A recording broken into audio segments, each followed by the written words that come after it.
어제 우리가 속한 이 도의의 도지사는 종교집회 전면 금지 긴급명령이라는 그런 그 행정처분을 검토 중이라 그렇게 그 자신의 SNS에 올려놨다고 합니다. 그러면서 하는 말이 종교집회를 강제 금지할 경우 엄청난 반발과 비난이 예상되는데 불가피한 반발을 이겨낼 수 있도록 권한을 준 것이니까 그 비난을 감수하고 권한에 상응하는 책임을 자기가 다 하겠다. 그렇게 글을 올려놨다라는 거예요.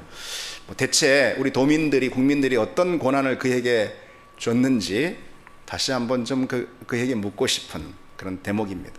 중앙방역본부에서도 우리 기독교 예배 전면 금지라는 그런 행정조치 카드를 아직 꺼내고 있지는 않은 그런 상황입니다. 권면하고 요청하고 그러고 있죠. 그에 따라서 많은 교회가 정말 최대한 협조하고 있는 그런 상황인데, 그런데 지방자치단체장이 또 불쑥 그분이 집사라는 말, 분당의 모 교회 집사라는 말도 있는데 하여튼 교회 예배까지 강제하겠다라는 그런 발언을 한 것이 그 점에 대해서 우리가 어떻게 생각을 해야 할까? 사실 일부 지자체에서는 이미 교회에 공문을 보내가지고요, 이미 지난주 공문을 보내서 집회 금지 조치 긴급 행정 명령을 그렇게 강제 처분한 그런 지자체도 있습니다. 그래서 그렇게 했다가 또 반발에 부딪히니까 철회를 하기도 했는데요. 저 경상북도와 경상남도 몇몇 지자체에서는 벌금 300만 원을 적시한 뒤에 종교 집회 금지 협조 요청문을 이렇게 발송했습니다. 그런가 하면은 강원도 정선군에서는 각 교회에 보낸 공문에 이렇게 기록하고 있습니다. 코로나19 유행 상황이 교회를 중심으로 확대되고 있으니 가만히 있어. 뭐라고요? 교회를 중심으로 확대되고 있다고요? 신천지 교회? 신천지 교회가 아니고 장막성전이라고 본인들이 밝히고 있잖아요.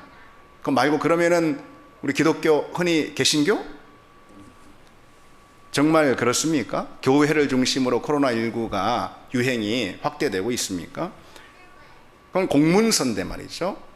공기관에서 보내는 사실에 전혀 부합하지 않는 그런 근거 없는 주장을 그런 공문서에 적시해 놓기도 합니다. 여러분, 이런 상황을 우리가 어떻게 봐야 할까?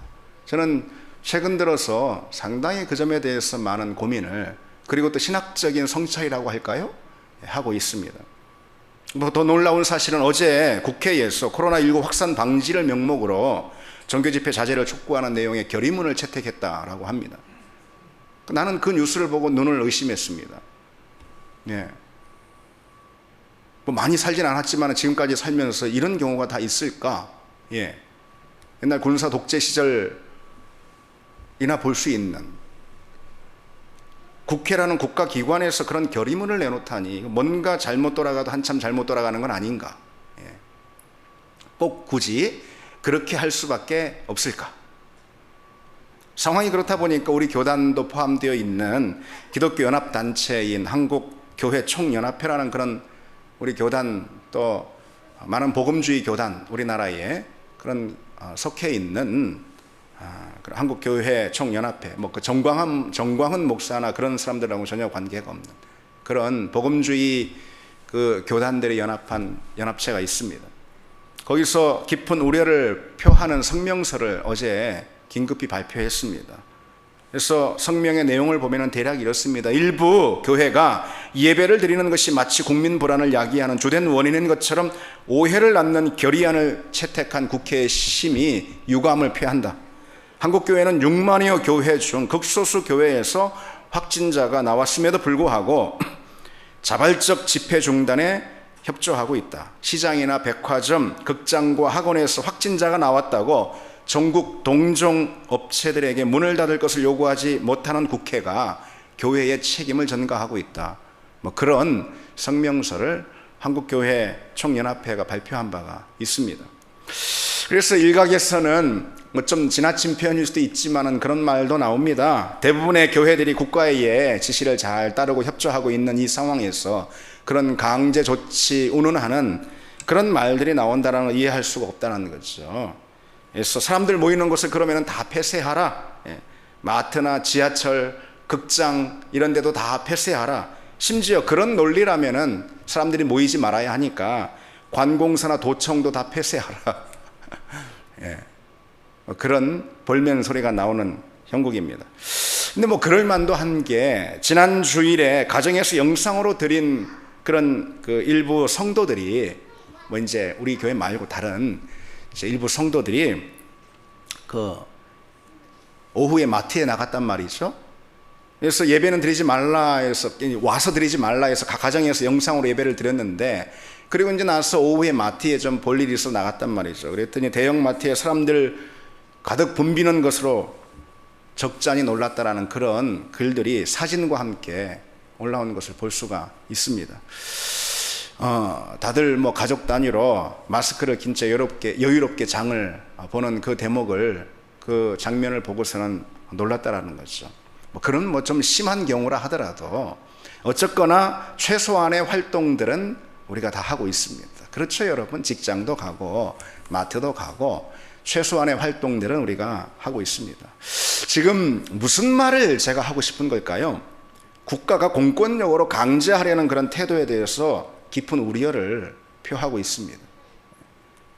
기독교 역시 같은 종교라는 범주에서 이단인 신천지에 가하는 그런 행위를 똑같이 기독교 교회 가운데 행하려는 그런 태도에 깊은 우려를 표하고 있는 겁니다. 대다수 교회가 방역에 적극적으로 협조하고 있습니다. 저는 저희 신학교 동기들이 들어가 있는 그 카톡방 100명이 넘는 그런 카톡방, 그리고 또 우리 노회죠. 노회 그 목사님들이 들어간 카톡방 등등 해서 그 저기 목사님들이 속한 그런 카톡방을 몇 개 가지고 있습니다. 그리고 동기총이라고 해서 동탄 지역 기독교 총연합회 해서 여기만 해도 100여 명이 넘게 들어가 있습니다. 그런 카톡방에서 많은 목사님들이 그저 무대뽀로 이 상황을 바라보고 대처하고 그러지 않습니다.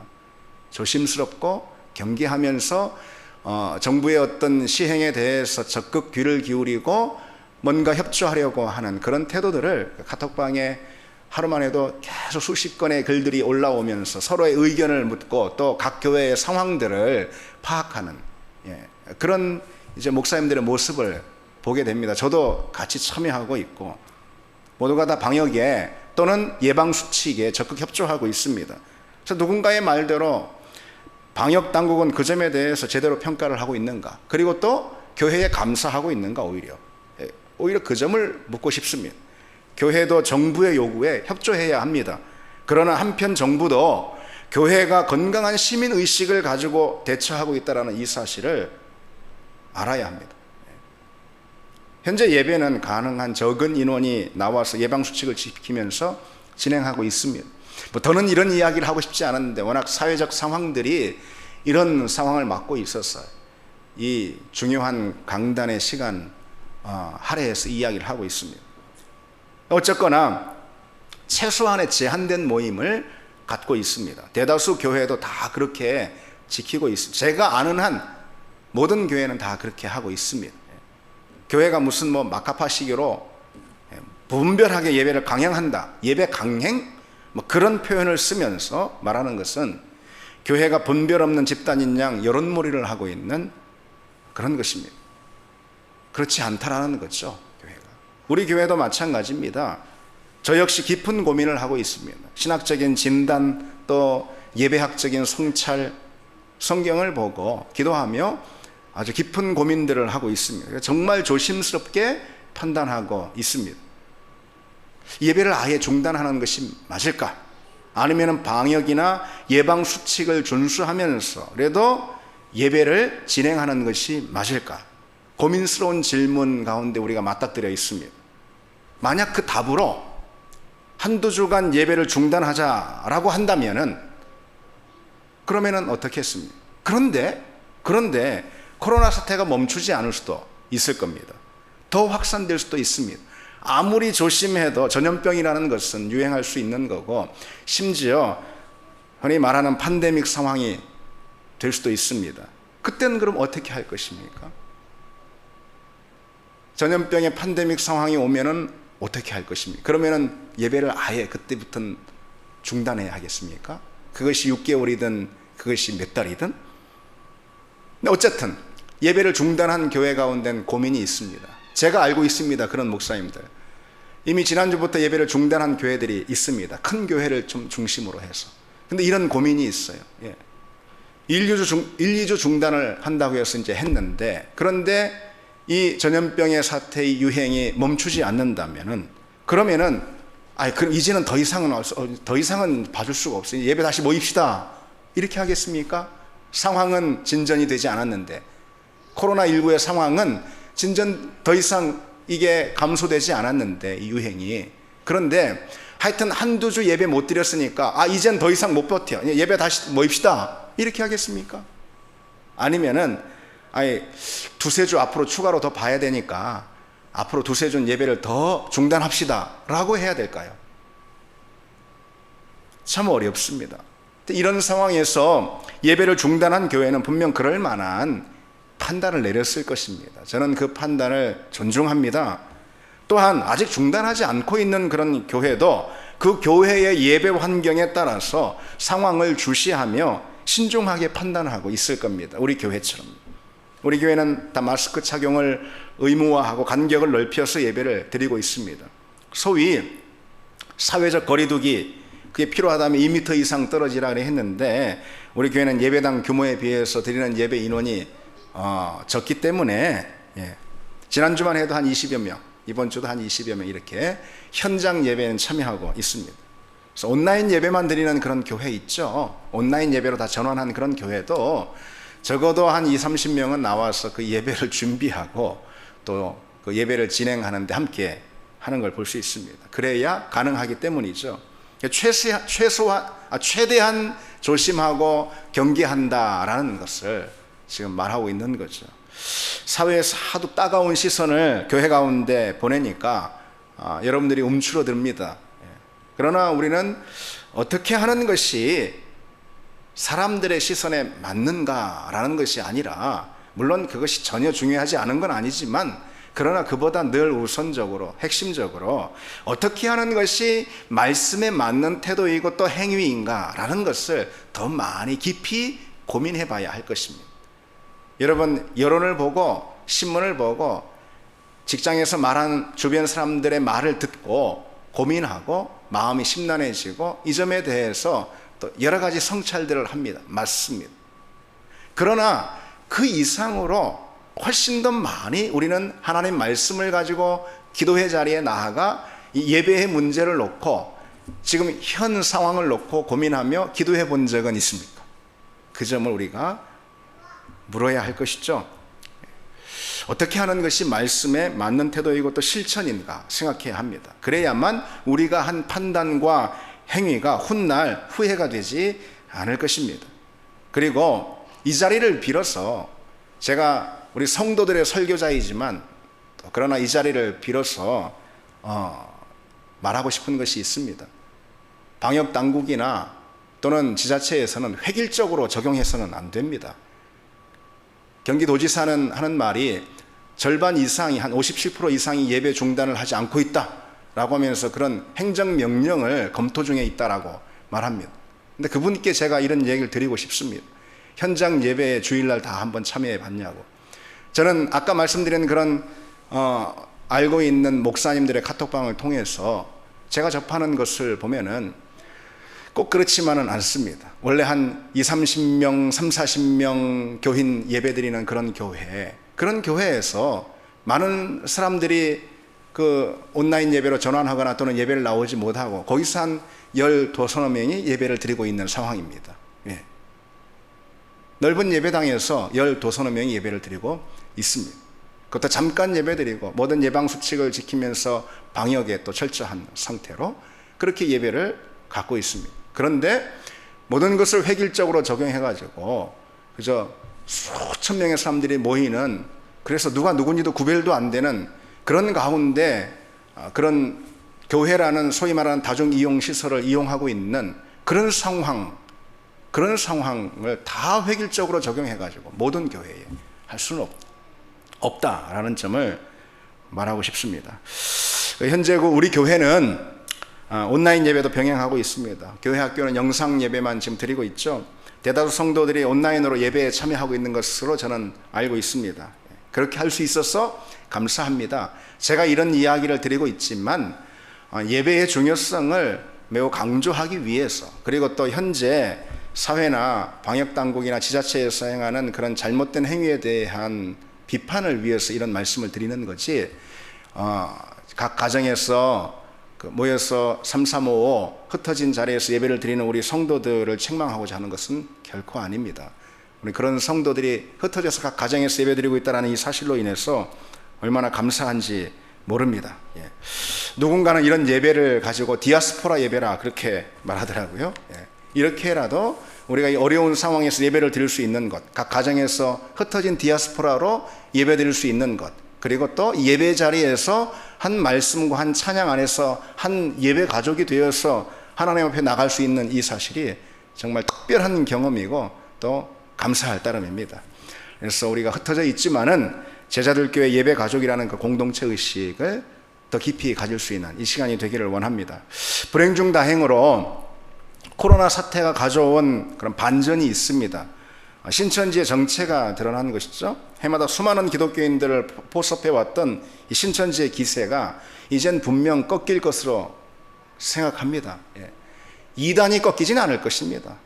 이단은 성경 시대부터 있어왔던 그런 대표적인 현상이기 때문에 이단이 꺾이지는 않을 것입니다. 다른 이단이 나온다 하더라도 아마도 신천지의 기세는 분명 꺾일 것으로 그렇게 생각이 됩니다. 불행 중 다행이죠. 이번 일을 보면서도 평소에도 가졌던 그런 질문이 다시 떠오릅니다. 왜 그 많은 사람들이, 왜 많은 그 기독교인들이 이단에 이렇게 넘어가게 되는 것일까? 이 질문이죠. 왜 말도 안 되는 이단 교설에 저렇게도 많은 기독교인들이 저렇게 속수무책 넘어가고 있는 것일까? 왜 그럴까요? 많은 대답할 수 있겠지만 한마디로 말해서 배우고 확신한 일에 거하지 않아서 그렇습니다. 그건 틀림없는 사실입니다.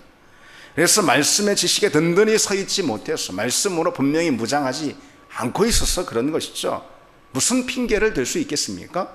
말씀에 대한 분명한 지식과 그로 인한 확신이 없을 때 신앙에서도 그와 같은 문제가 일어날 수 있다는, 거짓에 넘어가는, 늘 좌우로 흔들리는, 그리고 또 세상의 풍조에 넘어가는 그런 일들이 있을 수밖에 없습니다. 오늘 본문 13절에 악한 사람들과 속이는 사람들은 더욱 악하여져서 속이기도 하고 속기도 하나니 그랬습니다. 왜 그럴까요? 말씀의 훈련이 없으니까 거짓에 자꾸 넘어가는 것이죠. 그래서 14절에 너는 배우고 확신한 일에 거하라 라고 그렇게 강조하고 있는 것이죠.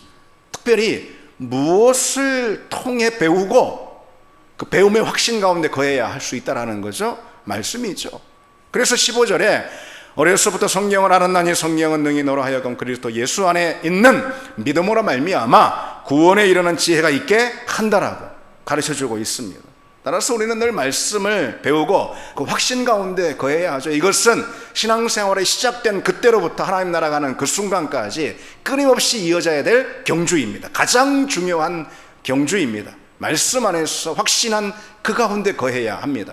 세상이 뭐라고 하는 그 말, 신문에서 뭐라고 나온 그 말, 누가 뭐라고 한 그 말이 아니고 말씀이 우리에게 가르쳐주고 있는 그 말, 그 말씀, 그 안에서 가진 확신, 그 확신 안에 거해야 한다는 거죠. 그러지 못할 때 우리는 자꾸 거짓에 넘어갑니다. 세상의 풍조에 흔들립니다. 여러분, 어떤 인생이 가장 불행한 인생인 줄 아십니까?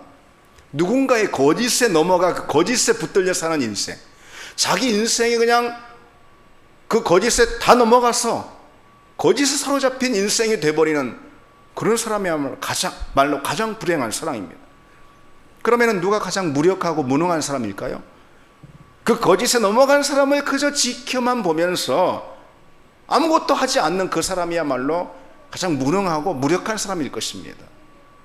그러나 불행히도 교회가 시작된 이래 수많은 그리스도인들이 그 거짓에 도전을 받고 또 거짓에 넘어가는 일들이 끊이지 않았습니다. 진리를 거스르고 말씀을 왜곡하는 거짓에 넘어가서 결국 어긋나 버리는 사람들이 얼마나 많았는지 모릅니다. 지금도 그렇습니다. 그 대표적인 사례가 바로 이단이죠. 이단의 문제입니다. 이단의 문제는 어제 오늘 일이 아니에요. 기독교는 초기 교회 때부터 수많은 이단의 도전을 받아왔습니다. 교회사라고 말한다면은 그것은 이단과의 투쟁사다라고 할 만큼 그렇게 이단의 반응은 끊이지 않았습니다. 그래서 주님께서 이미 이렇게 경계하셨어요. 거짓 선지자들을 삼가라. 양의 옷을 입고 너희에게 나아오나니 속에는 노략하는 이리라. 노략하는 이리와 같은 거짓 선지자를 삼가라 그랬죠. 사도 요한도 사랑하는 자들아 영을 다 믿지 말고 오직 영들이 하나님께 속하였나 분별하라 그랬습니다. 분별하려면 배우고 확신한 일에 거해야지만 분별할 수 있죠. 뭘 가지고 분별하겠습니까? 오늘날 전 세계적으로 볼 때 가장 활발히 활동하는 교회에 대한 그런 이단, 교회에 심대한 피해를 주고 있는 이단은 신천지라 할 수 있습니다. 우리나라에 있는 신천지는 조금만 말씀의 진리에 서 있지 않으면 조금만 우리가 배움과 확신 가운데 거하지 않으면 얼마든지 우리를 넘어뜨릴 수 있는 그런 이리와도 같은 진리를 우리 마음 가운데서 도적질해가는 이리와 같은 그런 이단입니다. 이단은 거짓이 낳은 결과입니다. 한마디로 말해서 이단은 거짓의 아비인 사단의 활동의 결과입니다. 사단은 진리를 비틀고 왜곡하는 거짓에 전념하는 존재입니다. 복음의 진리를 왜곡하는 거짓, 그것에 매달립니다. 세상에서 가장 악하고 더러운 거짓이 있다면, 거짓도 많은 거짓이 있는데 가장 악하고 더러운 거짓이 있다면 그것은 말씀을 왜곡하는 거짓이에요. 진리를 왜곡하는 거짓입니다. 그것을 통해 사람들을 넘어뜨리게 하는 거죠. 그게 바로 사단이 에덴 동산에서 아담과 하와에게 한 짓입니다. 이단의 교설은 이미 에덴 동산에서부터 시작이 됐습니다. 사단은 교묘히 하나님의 말씀을 바꿉니다. 하나님의 말씀을 비틀고 또 생략하고 왜곡하고, 그래서 결국은 말씀에 대한 혼란함을 가져오게 만듭니다.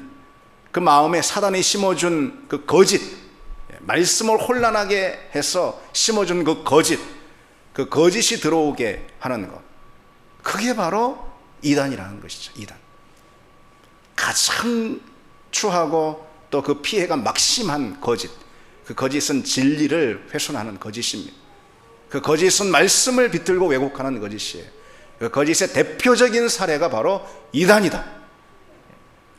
특별히 신천지 교리 가운데 가장 대표적인 거짓은 요한계시록을 왜곡하는 거짓입니다. 물론 창세기부터 모든 말씀을 왜곡하지만 말이죠, 신천지 구원론이 무엇입니까? 특별히 요한계시록에 예언되어 있는 14만 4천 명만 구원을 받는다라는 그런 거짓입니다. 현재 20만 명이 넘는 그런 신도들이 있다고 그러잖아요. 그 중에 자기들 명부에 등록된, 그러면서 또 좋은 행실을 한 사람만 이제 14만 4천 명으로 선택을 받을 거라는 그런 주장이 있죠.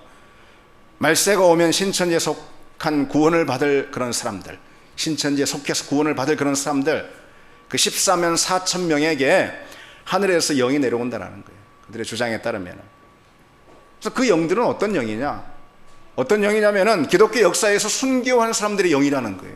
그 영이 이제 말세가 되면은 지금 이때죠, 14만 4천 명이라는 신천지에 속한 그런 교도들에게 그 순교자의 영 14만 4천의 영이 임한다라는 거예요. 그래서 지금의 그 육신과 예전의 그 영이 서로 결합한다라는 그런 신인을 합일 교리를 가지고 있습니다. 그러면 교주 이만희한테는 어떤 일이 일어납니까? 이만희한테는 좀 특별한 일이 일어납니다. 말세가 되면은 재림하는 예수 그리스도의 영이 이만희의 육신과 결합을 한다는 거죠. 아마 여러분 접해서 아실 겁니다. 그렇게 예수의 영과 이만희 자신의 육이 결합해서 영생을 이룬다라는 거예요. 그러면 혹 말세가 오기 전에 이만희가 죽으면 어떻게 될까? 그런 일은 절대 일어나지 않는다라는 것이 물론 신천지의 주장이겠죠. 두고 보면 알 것입니다. 모든 이단의 말로가 그 교주의 끝과 일치했듯이 지켜보면 알 것입니다. 두고 보면 알 것입니다. 어쨌거나 그건 다 만천하에 금세 드러날 것이지만, 그러나 그때까지 일어나는 엄청난 거짓의 피해, 이것 때문에 우리가 참을 수가 없는 것입니다. 신천지 사람들은 본인이 했던 그 14만 4천에 들어가면은 그러면은 또 뭐라고 말하느냐? 그래서 거짓이라는 거예요. 그러면은 그 가족도 다 또 자동으로 구원을 받는다는 거예요. 자기가 14만 4천에 들어가면은 자기 가족도 자동으로 제사장 그룹에 속한다라는 거예요.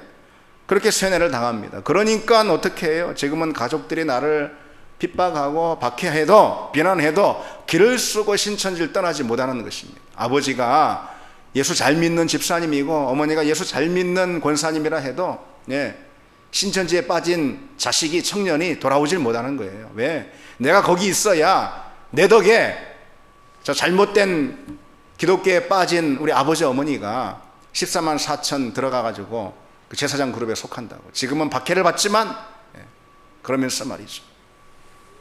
그게 무서운 것입니다.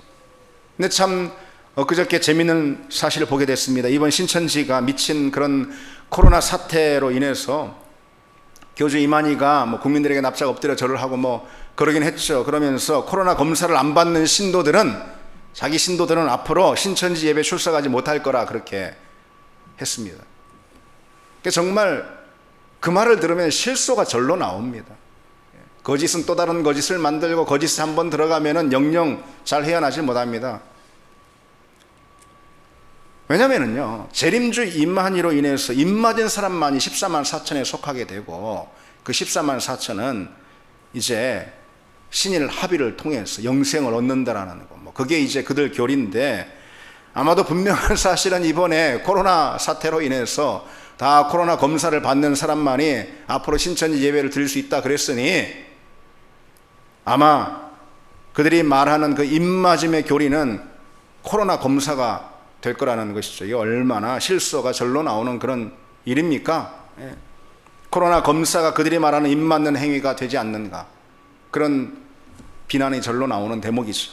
신천지 이단은 핵심적으로 말해서 14만 4천에 대한 오해와 곡해, 대표적으로 그렇습니다. 다른 모든 것이 다 가짜이지만 대표적으로 보통 이단은 자기들만 구원받는다는 배타적 구원론과 선민의식에 사로잡혀 있고 또 그렇게 다른 사람들을 유혹하거든요. 시리에 빠진 사람, 또 세상이 다 자기를 등졌다라고 생각하는 그런 사람, 나는 실패자라 나고자라고 그렇게 여기는 그런 사람들, 그리고 세상에 대해서 굉장히 불만을 가지고 있는 그런 사람들, 청년들이 또 많이, 물론 또 이렇다고 또 우리 청년들도 많은데, 건강한 청년들도 싸잡아서 그렇게 또 도매금으로 넘기면 안 되죠. 근데 그런 청년들 있잖아요. 세상이 왜 이래? 하면서 그런 청년들에게 다가가서 유혹하기 쉬운 것입니다. 배타적인 구원론, 그리고 또 선민사상 같은 것을 주입해줘서 너가 14만 4천에 속하면은 너는 특별한 존재가 돼, 이런 식으로 말이죠. 14만 4천에 대한 오해와 곡해, 이 이단적인 해석이 낳은 불행, 참사, 이것이 바로 신천지 이단이라 이렇게 말할 수가 있어요. 그러나 여러분, 여기에 대해서 다른 이야기를 덧붙일 필요는 없지만은, 그러나 성경, 특히 요한계시록에서 12라는 이 숫자는 있죠. 하나님의 백성의 수 또는 교회의 수를 상징하는 그런 숫자입니다, 여러분. 그것을 문자적으로 받아들이는 것이 잘못된 거죠. 그런가 하면 1000이라는 것은 특별히 계시록에서는, 계시록이라고 한정했습니다. 거기서는 많은 수를 상징합니다. 많은 수. 그래서 14만 4천은 어떻게 나온 숫자일까요? 12 곱하기 12에다가 다시 1000을 곱한 숫자가 14만 4천입니다. 12는 하나님의 백성의 수라고 그랬잖아요. 그리고 1000은 많은 수를 상징한다고 말씀드렸죠. 12 곱하기 10이라 했는데 앞에 12는 구약의 하나님의 백성이고 뒤에 12는 신약의 교회의 성도들을 뜻합니다. 결국 같은 거예요. 이것은 다른 두 존재가 아니고 같은 존재를 말하는 것입니다. 그것이 14만 4천이라는 숫자가 요한계시록에 나오게 된 배경입니다.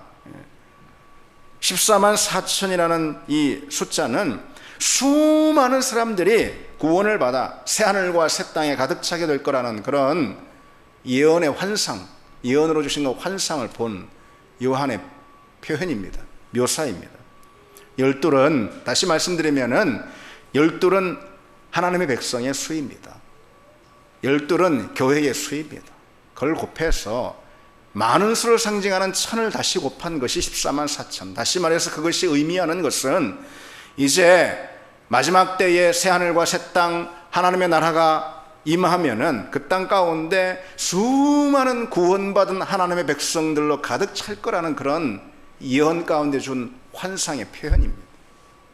그처럼 계시록의 숫자는 모든 숫자는 아니지만은 많은 부분 상징적으로 쓰인 걸 볼 수 있어요. 굉장히 많습니다. 12이라는 숫자가 특별히 그렇습니다.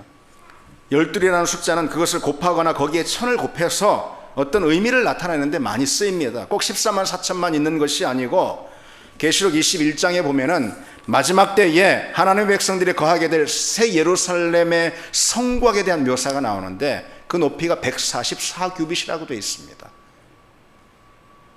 여기서 144는 여러분도 금방 이해했듯이 12 곱하기 12를 말합니다. 이것은 약속으로서의 구약의 교회, 성취로서의 신약의 교회가 서로 하나가 되어서 하나님의 백성을 이루고 있다. 그게 새 예루살렘의 성곽이니까 하나님의 백성의 모습을 이루고 있다라는 그 사실을 보여주는 상징적인 묘사입니다. 새 하늘과 새 땅의 성곽은, 그 도시는 구원받은 사람들 자신들로 이루어져 있다라는 그런 말씀입니다. 말씀의 표현이죠. 여러분, 지금 이 자리에서 일일이 신천지의 잘못된 왜곡된 교리가 무엇인지, 그리고 그것이 성경적으로 어떻게 바른지 일일이 따지는 자리를 가질 수는 없습니다. 한마디로 말해서 성경을 왜곡하고 비틀고 거기에 자기 자의적인 해석을 더해서 결국은 그 이익을 편취하려는 그런 이단의 교설이라는 거죠. 그런 이단 사상이 많은 이때에 여러분, 우리가 무엇을 해야 할까요? 짤막하게 우리가 두 가지 교훈만 이 시간 마음에 담고 갑시다. 하나는 무엇보다도 말씀의 지식을 갖춰야 합니다. 신앙생활 제법 오래 했다 하는 그런 교인들도 가끔 보면은 성경을 놀라울 정도로 모릅니다. 심지어 성경을 뭐 10독 아니면 100독 했다 하는 그런 성도들도 정말 황당할 정도로 성경의 말씀을 오해하고 그 뜻을 자의적으로 해석하는 그런 사람들도 많이 있습니다. 많이 읽었지만은 늘 자의적으로 곡해하기 때문에 그렇습니다. 따라서 성경은 바른 성경 훈련을 해야 합니다. 예. 그런 책입니다. 성경은 지금 우리로부터 2000년이나 떨어져 있는, 가장 가까운 성경책이 2000년 떨어져 있는 그런 책 아니겠습니까? 성경은 배워야 합니다. 그것도 철저히 배워야 합니다. 철저한 훈련, 말씀의 훈련이 필요합니다. 물론 그저 지식적으로만 배우는 것을 말하는 건 아니지만요, 성경이 가르쳐주는 말씀 그대로 우리가 살아내는 것이 훨씬 더 중요하죠. 그러나 성경은 그럼에도 책입니다. 책은 읽고 배워야 하는 거 아니겠습니까? 기독교는 누군가 어느 종교사학자가 책의 종교라 말한 바 있습니다. 책은 무엇입니까? 읽어야 합니다. 그리고 알아야 합니다. 깨달아야 합니다. 배워야 합니다. 철저하게. 그리고 배운 그 말씀이 우리 내면에 스며들어서 우리 자신을, 우리 삶을 변화시키도록 우리는 묵상하고 기도해야 하겠죠. 어쨌든 이런 코로나19 사태를 가져오게 한, 그래서 더욱 주목받은 이 신천지 사태에 대해서 이 상황 안에서 우리는 무엇을 배워야 할까? 계속해서 지금까지 그래 왔다 하지만은, 그러나 더욱더 더 철저히 우리 교회가 말씀의 지식으로 무장하는, 그리고 그 무장한 그 말씀의 지식을 삶으로 가져가는 그런 능력의 사람들이 되어야 할 것입니다. 우리 교회는 앞으로 그 일에 더욱 힘써야 할 것이고, 더욱 우리 모든 성도들이 그 일에 참여해야 할 것입니다. 또한 우리가 무엇을 해야 할까? 이런 상황 안에서 우리가 뭘 배웁니까? 진리의 전달자가 되어야 할 것입니다. 여러분, 우리가 정말 정신을 바짝 차려야 합니다. 이런 일이 있을 때 우리는 어떤 것을 느낍니까? 여러분, 우리가 가능하면 예방수칙 잘 하고 해서 코로나 걸리지 말아야지. 맞습니다. 그러나 그와 함께 우리는 어떤 생각을 가져야 하겠습니까? 정신을 바짝 차려야 한다는 그 말은, 이처럼 이단이 활보하는 이 세계 가운데 하나님께서 우리를 보내주셨단 말이죠. 우리가 무엇을 해야 하겠습니까? 진리의 전달자가 되어야 하지 않겠습니까? 거짓을 깨뜨리고 분쇄하는 진리의 전달자가 되어야 할 것입니다. 세상 누가 그것을 할 수 있겠습니까? 그 일을 하기 위해서 먼저 우리를 주님께서 불러 모아주셨어요. 그래서 우리는 말씀으로 무장해서 거짓을 분쇄하는 진리의 전달자로 서야 합니다. 세상의 이단도 그 교회가 세상 그렇게 크고 20몇만 명이나 된다는데 20명이 없어서 예배 정말 간절하게 예배 드리는 그런 교회도 얼마나 많습니까? 물론 그 교회도 다 귀하지만 그러나 20만 명이 넘는 그런 이단 세력이 땅 가운데 있다라는, 우리 주변 바로 옆에 있다라는 이 사실, 우리에게 무엇을 도전해 줍니까? 진리의 전달자가 되어야 합니다. 세상 많은 사람들, 특별히 이단의 교설에 넘어가 시험 가운데 있는 많은 사람들을 건져내는 그런 사명자의 역할을 감당해야겠다라는 그 마음을 다시 한번 갖는 우리가 되기를 원합니다. 기도하시겠습니다.